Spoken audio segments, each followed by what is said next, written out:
ദാരികന്റെ ഭാര്യ വാരി വിതറിയ വസൂരി വിത്തുകൾ ദേവിയുടെ ശരീരമാസകലം വസൂരിപ്പാടുകൾ ഉണ്ടാക്കി. ശിവന്റെ കഴുത്തിൽ ജനിച്ച് കാതിലൂടെ പുറത്തു വന്ന, കണ്ടത്തിൽ ജനിച്ച് കർണത്തിലൂടെ പുറത്തു വന്ന കണ്ടാകർണൻ ദേവിയുടെ ശരീരമാസകലം ഈ വസൂരിപ്പാടുകൾ മാറ്റിക്കൊടുത്തു.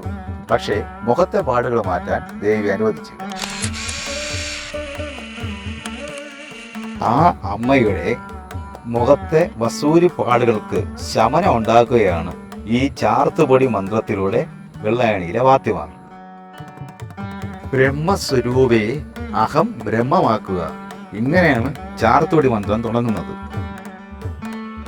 അതായത് ഇവിടെ ആരാധിക്കുന്ന വ്യക്തി വാദ്യ മാത്രമല്ല, ഭക്തജനങ്ങളായ ഞങ്ങളും ആരാധിക്കപ്പെടുന്ന ദേവിയും ഒന്നാണെന്ന കൗളാചാര തത്വത്തിന്റെ ശ്രേഷ്ഠതയാണ് ഇത് സൂചിപ്പിക്കുന്നത്.